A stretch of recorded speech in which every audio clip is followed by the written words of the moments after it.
What's up, everybody? Welcome to the Resellers Podcast with Daily Refinement. Thank you so much for stopping by. Today, I want to explore a topic that has me very concerned when it comes to resellers.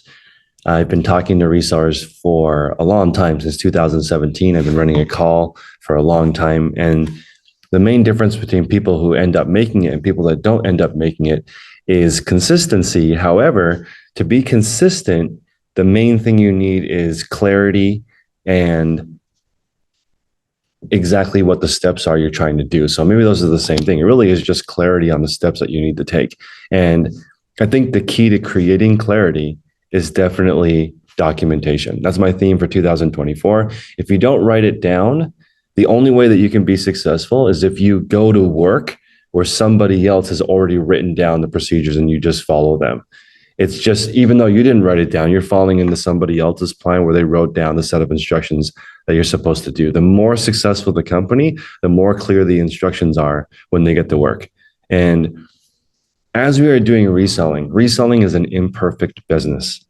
It's an incredible business, but every single day is a little bit different. You're selling different things in different conditions at different times in different areas.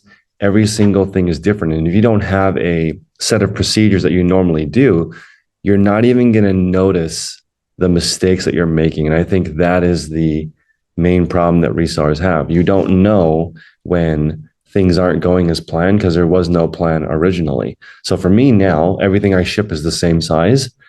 When it's outside of that, I know how difficult it can be for that situation. So as an example, if something is too big, I might sell half of it, if that's even a thing. Like, can I disassemble this into parts that fit into my system? And oftentimes things that are really big can be separated into parts that are worth more in their parts than they are together. As an example, if something comes in a set of 3 or 4 pairs of shoes, that's beyond the size of the way that I can sell things right now, which currently limits me to 2 pairs of shoes per order. I can break up that 4 pair into 2 pair.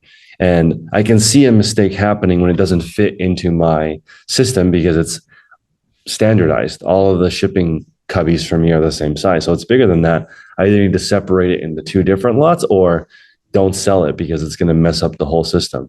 So the nature of our business requires documentation. And that's the theme for next year. I'm going to have everyone in the group write down a set of operating instructions.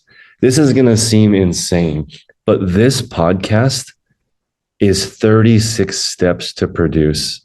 Even though you just go on, click record, and think of a few topics, and then afterwards you try and upload it, and then you share it with people. That sounds pretty straightforward, but it's 36 steps. That's a lot.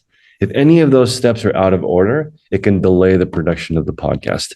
And now I know that because instead of me trying to do everything by myself, I'm okay handing it off to other people, but I don't want them to screw up and I don't want them to not know exactly what to do.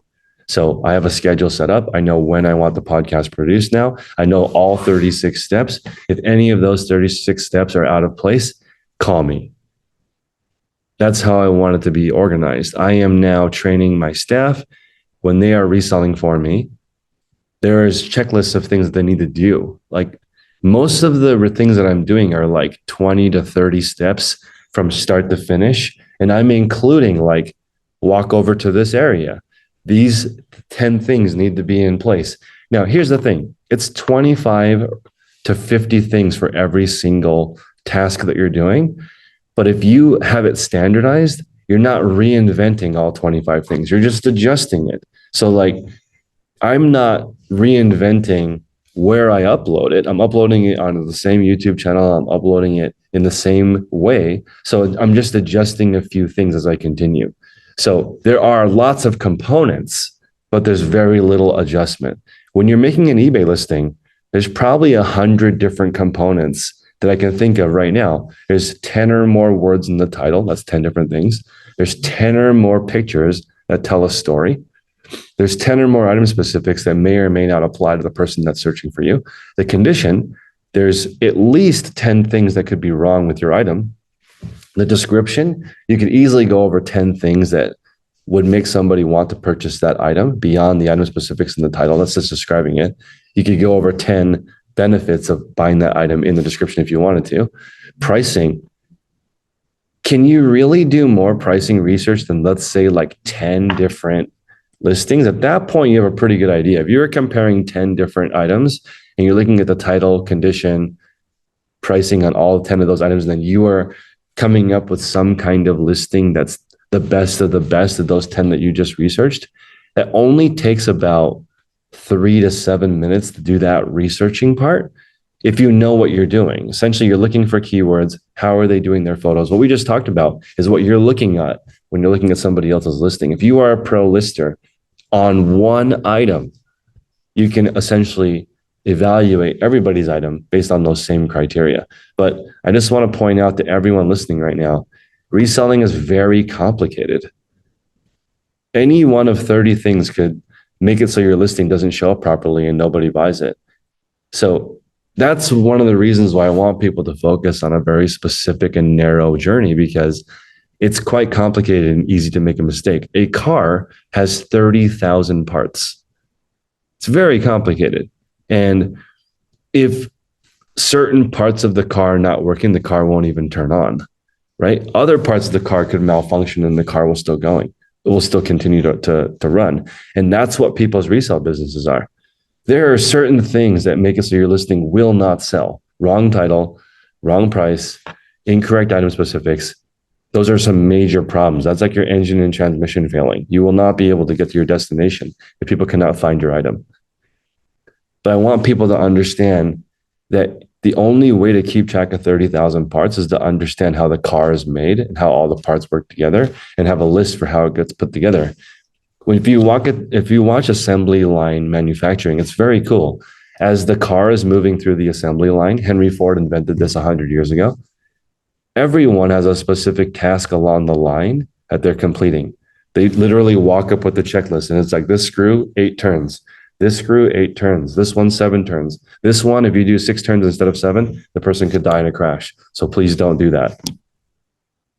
The checklist is so important. I want people to outline what they do. So this morning I said, this is how I would outline most people's reselling life. You wake up, you get dressed, maybe use the bathroom, maybe get a cup of coffee, maybe you go outside for just a quick breath of air, come back inside, you open up your browser, you open up eBay, you go and answer your questions, you answer your the cases, you answer the returns, you send invoices for unpaid items, send offers to watchers, you relist the cancellations, because if you don't, they just end up in your inventory forever.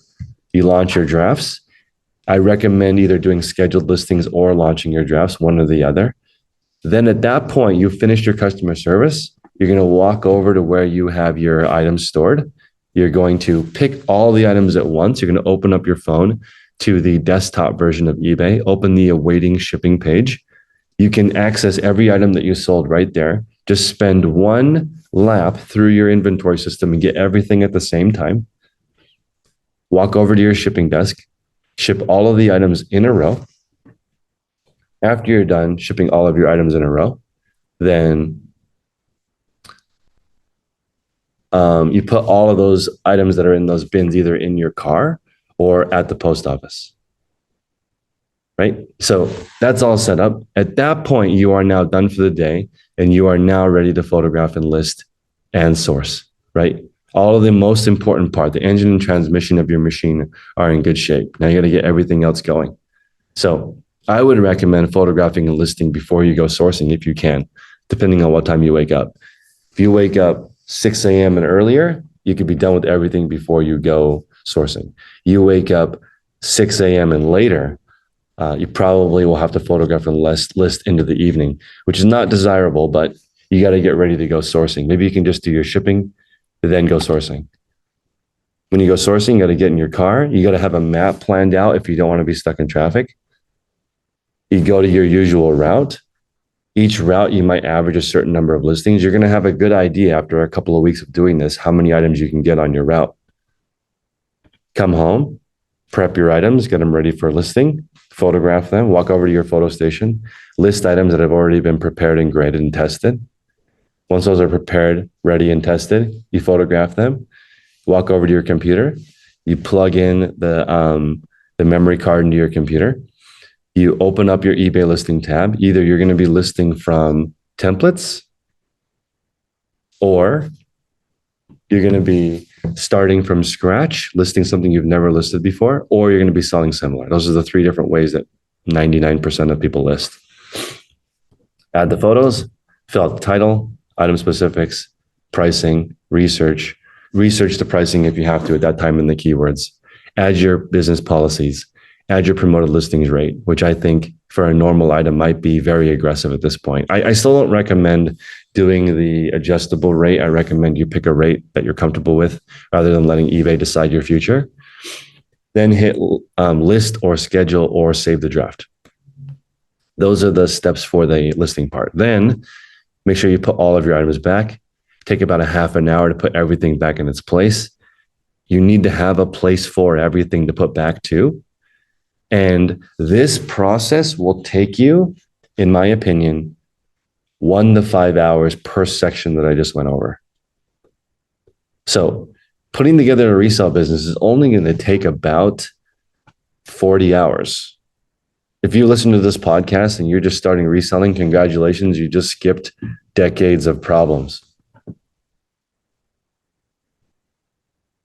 Right? You can just go to work, do it in that exact order. The entire process will take less than 3 or 4 hours. For me, it takes less than 1 hour, but for everybody else that's just starting, even if you've been doing this for about a month, you could still do it in less than 3 to 4 hours once you have the whole setup done. But you need to write this down. The only reason that I can recite this is because I have it written down. And I did it for many, many years. And it's on my desktop, easily accessible, and it's staring right at me. I don't have any confusion for what to do. Documentation is key. When I worked at Lexus selling cars, I studied Grant Cardone, and he gave me a list of things to do. And I sat next to one of the top performers in the country. He had a set schedule. 6 days a week he worked. Bell to bell in the car business is a long day, but that's what he did. So he worked from 9 till 9, 6 days a week. Not a lot of people want to sign up for that program, but I got to watch what happens when you are consistent for many years. So what that looked like was 6 appointments a day. He had somebody helping him with follow-up a little bit, but he would personally call and confirm all 6 appointments. He would meet with all 6 people. People would see the urgency from all the other people waiting in line to buy a car from him, and he would close 3 deals a day, which is like literally God level car reselling. It's like so much money. It's like $500,000 a year or more in income from selling cars, which is considered like a maybe a low level profession, but sales nonetheless is usually the highest paid position. He made more than the general manager at the store as a lowly salesperson. But his process was identical every day. Follow up at the same time. Consistency over a long time sounds like a joke. Earlier, I was talking to John on the clothing call, talking about spikes. People are chasing these spikes. I've already laid it out for you guys. If you're consistent over a long enough period of time, you will be successful, guaranteed. But they want something faster, right? And I can actually give you some fast advice, right? If you were to check Facebook Marketplace, Craigslist, constantly drive around your neighborhood, you will have this spike where you find something super valuable one time and you'll make $300, $500, $1,000 in a day, right? But you don't know how long it takes in between these spikes of just randomly running into things. And you're going to be better off just slowly compounding over time. I know it sounds like a joke, but it's not a joke. It's faster to just do the same thing every day. Have the same route. You can start to predict. You can start to see the mistakes. And that's really the key. When I walk around my business, one of my goals in 2024 is to just spend the entirety of my time on training. It's so important. I have a mentorship group that I want to train everybody in there to do the same thing over and over again. Revise your process. You can tell when something is going to break down if you do it the same way every day. If you don't do it the same way every day, you have no idea what's going on. It really concerns me that in the morning call, how few people write down what they're trying to do. If you're not living the same day, 7 days a week, you need documentation. It's way too hard. There's over 60 tasks that you have to do at home without kids. We're talking about, getting your insurance set up, getting a job, managing your bank accounts, you're managing your car. You may or may not have pets. You may have obligations to your family. There's literally 60 things. And I always recommend the book Fair Play, where this lady outlines the 60 things that people do at home and the 40 extra things they do if they have kids. And if you have more than one kid, it's not just double, it's like triple or quadruple the things, because there's so many more unforeseen things that happen when you have more than one kid. It's the same thing as having two employees instead of one. It's not 2 times as many headaches. It's potentially 10 times as many headaches, because you have the dynamics with each person and the dynamics of those people interacting with each other. It starts to get more difficult. And since you guys right now are looking for, generally people who listen to my show are looking to make more money, right? So you want to make more money, you either have to sell more items or sell items for more money. Just those two different ways. Both of those carry more complexity, more things you have to pay attention to. So why wouldn't you just write it down? I always talk about me being an excellent employee, but not a very good entrepreneur. And I now realize that the difference is just documentation. I just don't know exactly what I'm doing. That's all. I want to break everything down into the literal steps of how to do it, and then just laminate it and carry it around and knock it out. I don't want to know what to do. What to do next should not be a question. I want to plan it out ahead of time. And I need to have enough margin at the end of the day to do some planning for next week.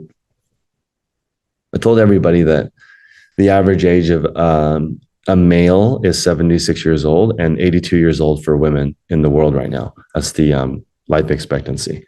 And if you're only taking 2 weeks of vacation a year, that means that of that time, you only have like 1 or 2 years of vacation.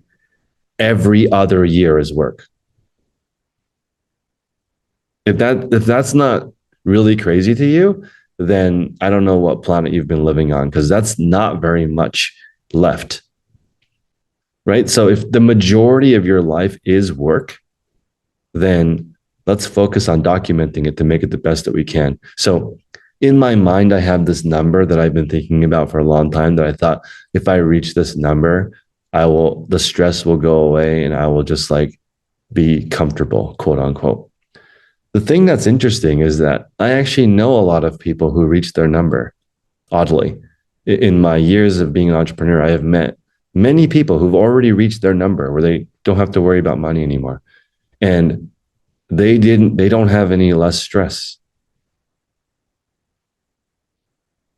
It's very interesting right now because they don't have any less stress. They still have this number one thing that they think about, which is their contribution. Everybody I know that's already made it, all they think about is their contribution. It doesn't stop. It continues to grow. It might even get more urgent because there really is no excuse to not to succeed and continue to contribute if you have no money problems. If you have money problems, right, and you're still trying to pay your bills and you're not there yet, then it makes sense. If you're in that scenario where you're still worried about living from paycheck to paycheck and you're still in survival mode, that's different.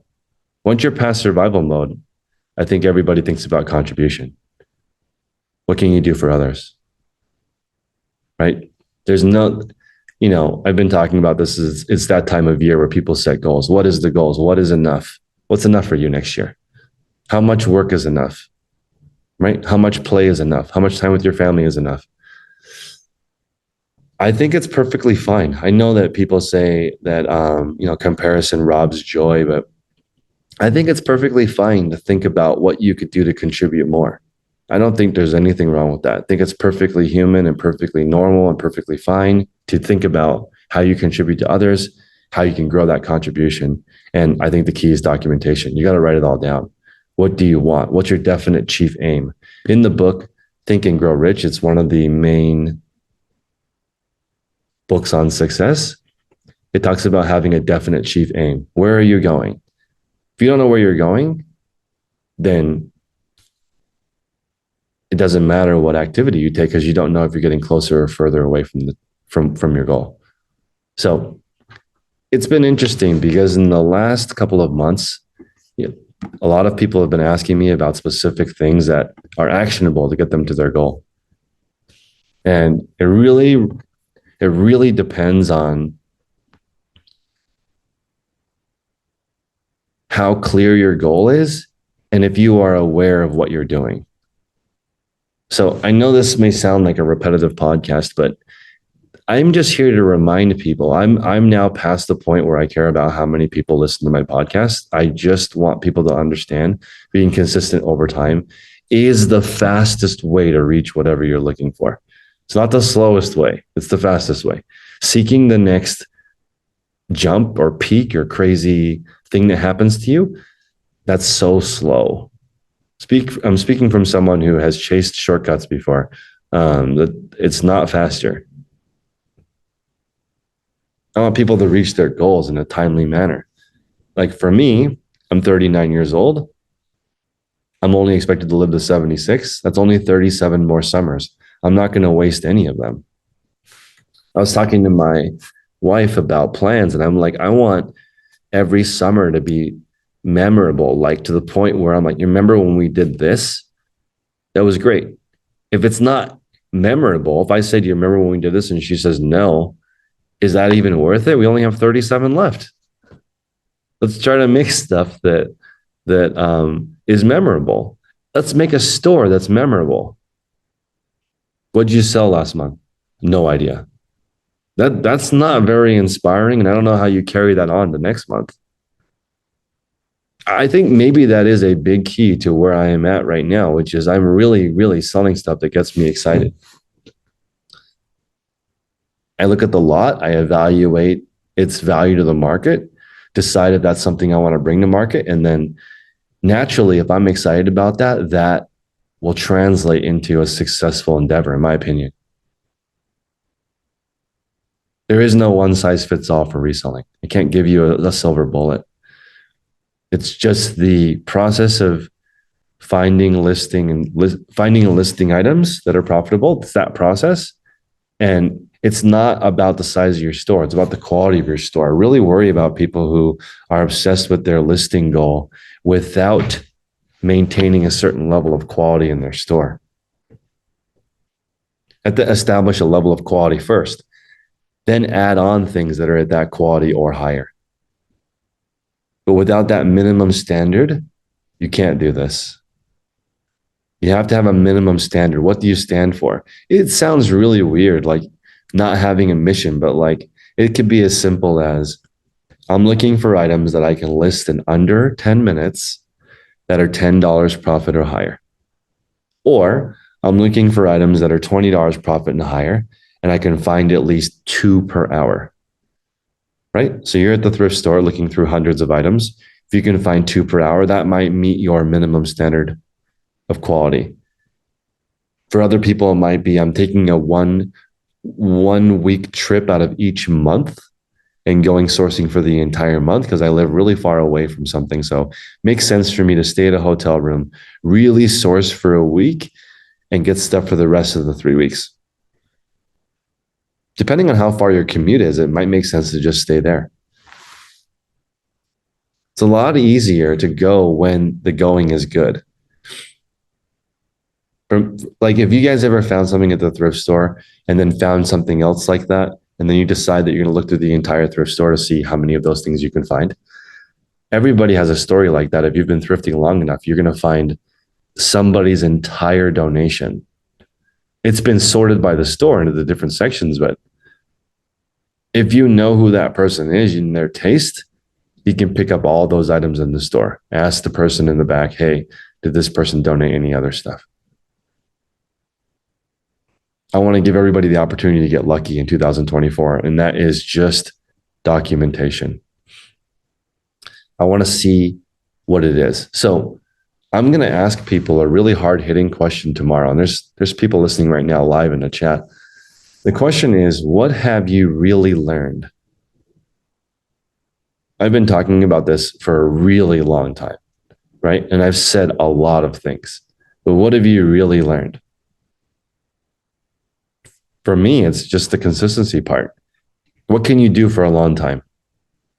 When people say, hey, is it okay to list 20 because I found this really good thing? My listing goal is only 5.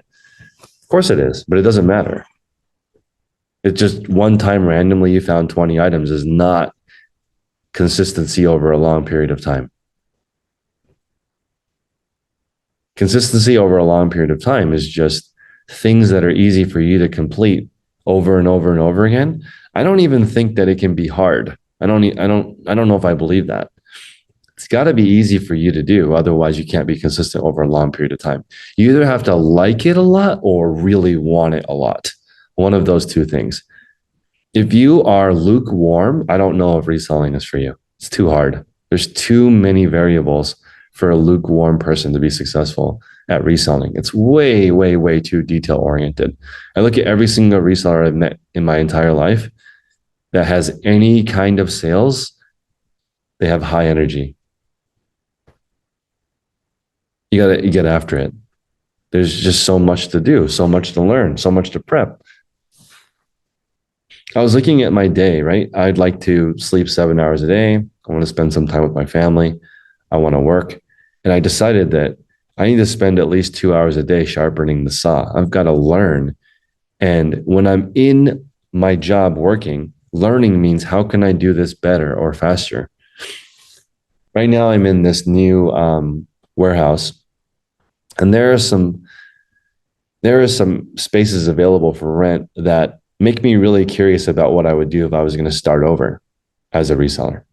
There's spaces that are 5 by 10, 10 by 10, 15 by 15, 20 by 20. The space that I'm in is 150,000 square feet. The largest unit is 40,000 square feet. And this is part of a larger building that's 300,000 square feet. So the area that I'm in is 150,000. The greater area is 300,000.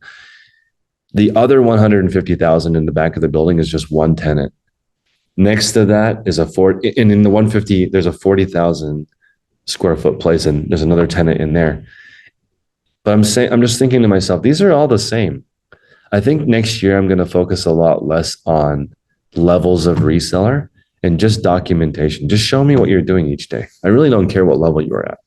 You could be big and messy, and I'm not going to give you my respect. Big and messy is not as good as small and sharp. I'd rather you just be great at a couple of things. You have a 100-item store and you sell 20 a month, all 20 or $40 profit. You make $800 a month with a 100-item store. That's a beautiful thing. You want to grow your store one day, you have the chops, you can do it. I just want to know what your documentation looks like. You have no idea what's going to happen tomorrow. I don't know if that's the right way to live. You should have a pretty good idea of what's supposed to happen tomorrow. If not, your life's going to go by really, really, really fast.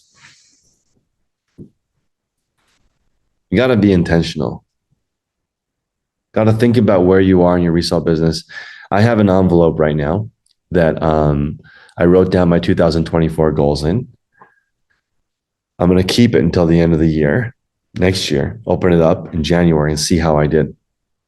I'm just going to carry it around with me all year because it's the most important thing that I want to do. This year is dedicated to training, documentation, writing things down, making a plan. What resources are you missing? Write down what you want and then ask somebody, what am I missing to get to this goal?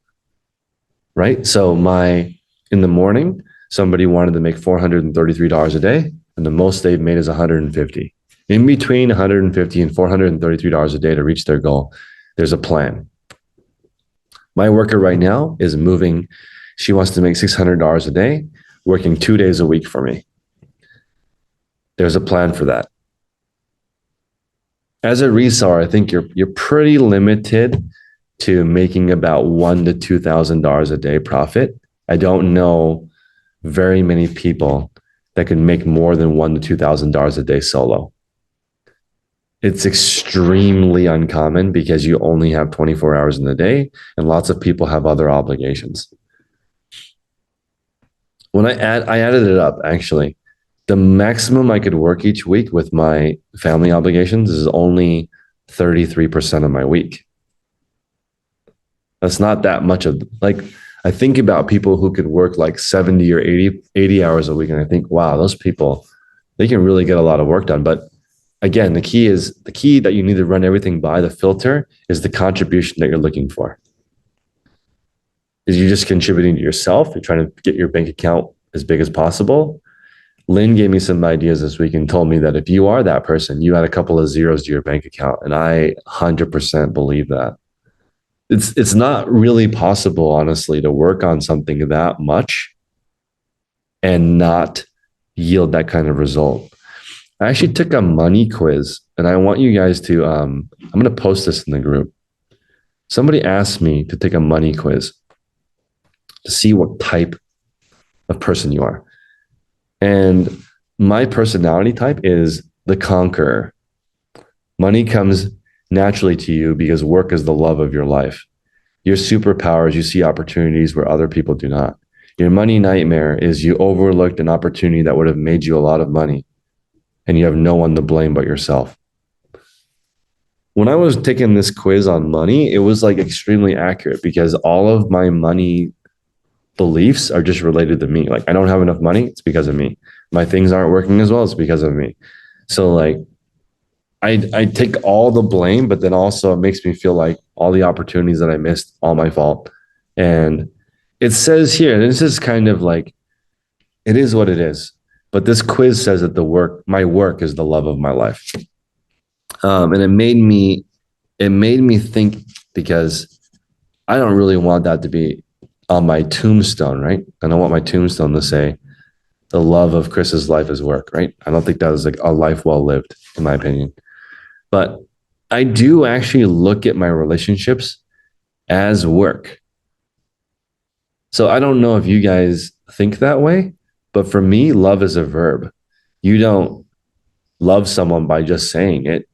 The things that you do for them, the 5 love languages that people talk about, that famous book, is just, all of them are action, acts of service, physical touch, words of affirmation, gifts. These are all things you physically do for the other person. So I think they're correct. I think that my work is the love of my life, but it's working for other people as service. I kind of wish more people had this. I notice everything when I notice people who do things and they don't have others in mind. I'm trying to leave every place that I go better than I found it. That's how I treat the internet.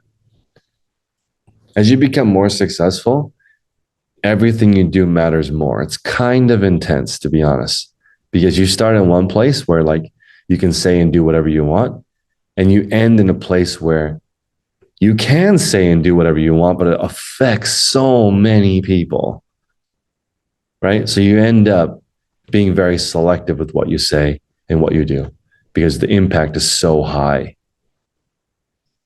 right? So for me, if I were to change something in my business, it affects 10 plus people. I mean, that's a lot. I live in California. It's expensive to live here. 10 people's livelihoods depend on me. I was training some new people and my staff thought I was firing them. And I'm like, look, assumptions make an ass out of you and me. That's what assuming is. ASSUME is you making an ass out of you and me. Don't assume anything. Just ask. I'm not firing you. I'm growing. You want to get to the next level? You got to have documentation. You got to know exactly what you're doing. One tip I want to leave with you guys that really helped me was, I'm reading the book right now, Work the System. And Sam Carpenter is the author, that most of the processes should be made by the worker. That really, really, really, really helped me so much. You do the task, then you make the documentation, not the other way around. I'm not asking you guys to sit in an office and figure out what to do. I'm asking you to go do something and then write it down. That's how you do it. You want a better relationship with your family? Do something and write it down. How did they react? There is this 4 horsemen thing that, yeah, there are 4 things that cause people to get divorced. Isn't this interesting? Criticism, contempt, defensiveness, and stonewalling. These are like the four major things that happen. And a lot of these things are caused by money. So we live in a place where money causes contempt, criticism, defensiveness, and stonewalling between 2 people, and they end up not being able to be together, incompatible, irreconcilable differences at the end, right? The thing is, they all start because of one major thing. It might be you're not spending enough time with your family. It might be you're not making enough money. It might be you're at work and you're not producing, whatever the reason may be. That reason is where it starts. Okay. So if you don't want a horrible relationship, you have to pay attention. So I actually recommend writing down that too. What is it that your spouse is looking for? What is your partner looking for? What do you want from your partner? If they don't know that, you're doing them a disservice. What do you actually want from the other person? It's starting to blow my mind that there's around 60 different things that you do at home. For reselling, reselling is more simple than running a household. It's probably only around 12 major things. Those 12 major things lead to hundreds of things, of course, but everyone, please take a lesson from this and just go buy a 99-cent notebook today from the dollar store and just start writing down what you do. You don't even need you can come up with goals, like, how much you want to make each month, but then it's a lot easier to make a plan when you write down what you're currently doing. Do a time audit. What did you do this morning? When did you wake up? What did you eat? Who did you talk to? What did you listen to?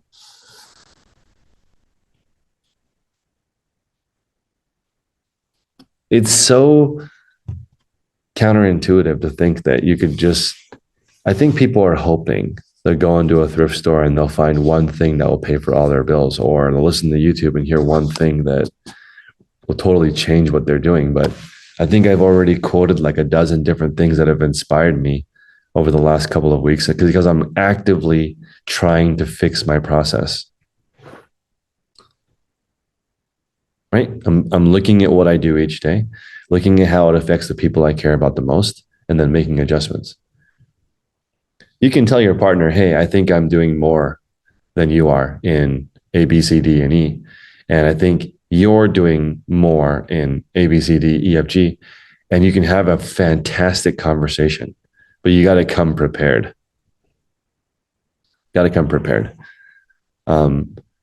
Words are so powerful to me. And I feel like that's what I'm focusing all of my effort on, is the words I tell myself, the plan that I have for myself, what I'm doing every single day. Who I'm surrounding myself is so huge. Right now with the internet, you can surround yourself with anybody you want. My contribution goal is pretty straightforward. My instructions for reselling have become more clear. You develop your income goal. Figure out how many items you need to sell for how much profit to reach your goal. Then figure out how many items you're actually selling and what you're doing all day. That's it. Log into the Circle community each day and write down what you're doing to actively change that. It's hard work, but it's what gets you to the next level. I am so psyched right now. Find something ordinary and do it well. Anything. Doesn't need to be extraordinary. So many people are looking for something insane, but like mall brand clothing is as basic as it gets. You can make a living selling it. Can you get rich? It depends on if your processes allow you to sell enough of them. You can't get rich off of a mall brand item. Reselling is related to everything.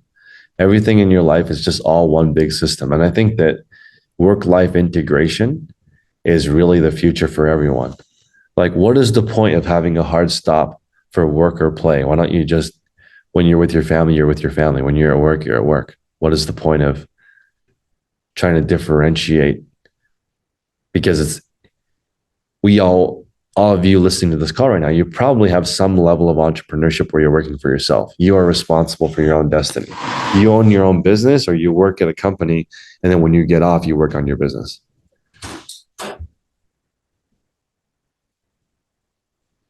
It's funny taking this quiz and having it determine that the love of my life is work it's kind of revealing to me.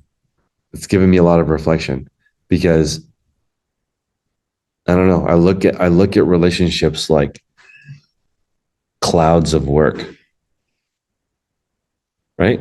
You want a relationship with somebody, you've got to contribute conversation, you've got to contribute awareness of their situation, what they're going through, how's it going for them, what are their dreams and hopes, or what are they working on?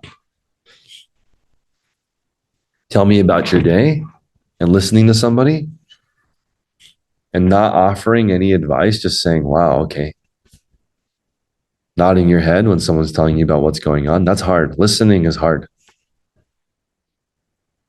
All the best relationships, if you have great communication, you're both great listeners, you're both great at telling each other what to do. I'm sorry, you're great at telling each other what you want, what you're looking for, your ambitions. I think that's work. Is it not? I don't think that, like, sure, going to the movies is great, but that's not the whole relationship. That's only 2 hours. 3 hours if it's Lord of the Rings. The actual relationship part is hard. It's like at the end of my wife and I were trying to figure out when we're supposed to be working on planning. Is it at the end of the day? Because that is really hard. You like do all the kid stuff, all the work stuff, all the prep. It's like 8 o'clock at night already, right? And then now you're supposed to get together and plan. At the end, you're both beat down from the day. I was thinking, I told her, what if we get up at 4 o'clock in the morning before the whirlwind starts, before the kids get up, and then just start doing some planning? And we're like, maybe that is the only way, because got to find some margin to figure out what you're looking for. It just made me think, if you're going on 2 weeks of vacation, that means your entire life, you only have like 1 year left of what you're trying to do. That's like hugely motivating for me to make sure that it counts. You have 1 year of fun left. Everything else is work. I don't know about that. But if you ask somebody what a good job is, it's probably like 100K a year, 2 weeks paid vacation. How many people here would consider that a great job? $100,000 a year, 2 weeks paid vacation. A lot. That pays for your house, your cars, get to spend 2 weeks with your family. But honestly, 2 weeks out of 52, that's 4%. That means in your normal 80-year life, 2 years of vacation, 2 to 4 years of vacation total. Everything else is work. I think, you know what? I just came to the conclusion after this podcast that your entire life is just work. So I think we should just enjoy the journey, guys, because our entire lives are work. So thank God this survey I took online told me that the love of my life is work, because that's all there is. Working towards your own goals, working towards the friendship of others, working towards your relationships, working towards contributing to others. Thank God I love that. Thank God. Otherwise, 80-90% of your life goes to something you don't like. That's brutal. Now that I understand what listing is and photographing is and researching is, it doesn't really even feel like work for me. It feels like uncovering these pieces of information that are these ancient relics that have the secrets of the universe in them. It sounds so woo-woo, but like uncovering all these information nuggets as you continue looking through things has become a hobby of mine. I like how things work. Love how things work. So I implore you guys, 2024, I don't know if you want the same mission as me, but my mission is to document everything, write everything down, see if it's getting me closer or further from my goal. Is it helping you contribute to the people you want to contribute to? And that's it. Appreciate you guys. It was an insane 2023.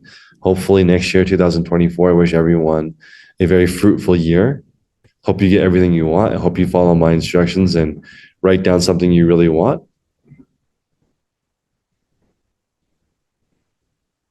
Put it in an envelope, keep it to yourself. I'm actually going to carry the envelope with me. I wonder if it'll last the whole year. What do you guys think? Can I carry an envelope all year? Well, it's going to be pretty tattered by the end. I'll laminate it. Yes, I'll laminate it. Good call. All right, everybody. Appreciate you guys. I will see you next week. And I'll see you tomorrow on the calls.